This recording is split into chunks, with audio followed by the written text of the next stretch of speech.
Hello everyone, Voice here. Welcome to my channel, where I review anything I watch, listen to, or experience, mostly in the world of entertainment. I create this channel not just to share my thoughts, but also as a way to remember what I enjoy because, let's be honest, memories doesn't last forever. But no matter what I review, one thing stays the same, my motto, your voice, your impact. So let's kick things off with my very first review. I have a spinning wheel with 9 categories: drama, movies, podcast and talk show, anime and manga, books and comic, music and TV show. Let's spin the wheel and see what we will be reviewing first. Okay. Wow, I got books and comic. To make things more interesting, I'm dividing this category into 3 sections: fiction, non-fiction, and comics and manga. Let's see which one we will land on. Yo, comics and manga? That interesting.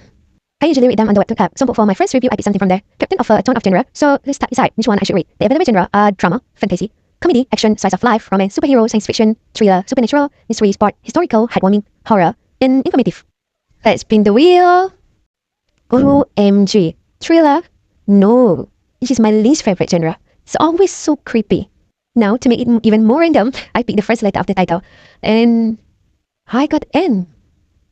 After filtering out the thriller webtoons that start with N, here are my options: Never Ending Darling, Night Fishing, Night of Silence, Nina Midget Chas, No Rose Without Thorns, Nocturne, Noise from Upstairs, Nonesuch, and Not Even Bones. Time for the one last spin. And the result is Nonesuch. Alright. Okay, I'll check it out and share my review soon. Stay tuned. The webtoon I got is Nonesuch by the Bitsy Artist. The first episode was published on July 5th, 2022. This webtoon already completed with 64 episodes. Now let's read the summary. Welcome to the town of Nonesuch. The rules are simple: you cannot escape unless you leave with the person you came in with. But as Connor and Bridget soon discover, finding your partner isn't so easy when there are dozens of copies of them wandering the old western town of Nonesuch. These copies are desperate to become more and more like their hosts, questioning them, stalking them, and learning everything about who they are. Connor and Bridget may think they know each other, but they're about to realize just how little they truly know about themselves. From this summary alone, this story already sounds pretty creepy. Clones, identity confusion, stalking. Yeah, definitely a thriller.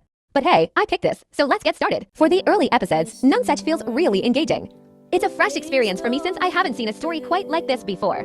Maybe some of you will say, there are other stories with a similar concept, but for me, this feels new and unique. The storytelling flows smoothly in the beginning, but as the leads Connor and Bridget finally meet, things start to feel a bit messy. Some episodes feel slow or even boring, but then suddenly, a huge plot twist happens, making me go, wait, what just happened?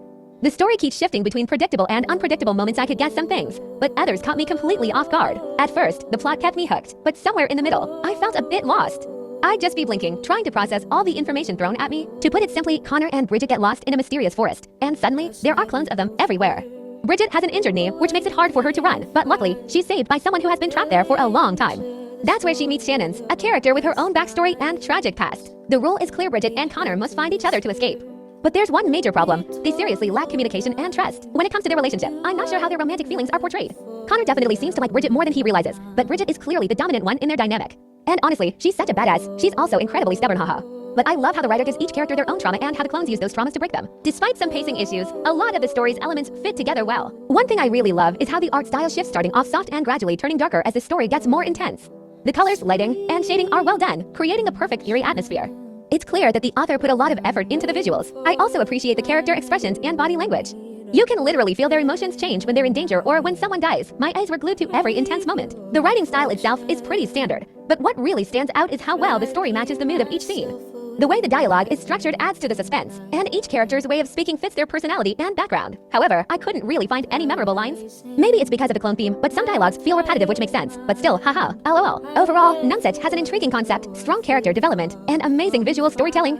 In the earlier chapters, the story kept me really interested, but toward the ending, things started to feel rushed and, at times, didn't make much sense.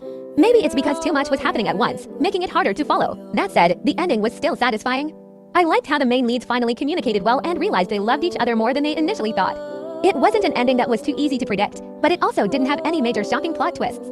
It was just, okay, haha, not too high on my expectations, but it worked. Honestly, I think they should leave the story as it is no need for additional seasons. If you're new to Webtoon and looking for something to start with, Nonesuch is a great pick.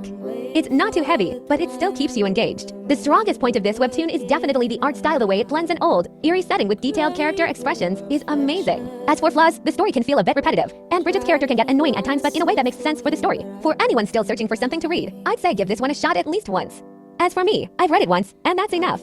Haha, I won't be rereading it. My final rating will be 3 out of 5 stars. This webtoon has beautiful artwork, deep character development, and an engaging plot. However, the pacing drags in the middle, and the ending feels rushed.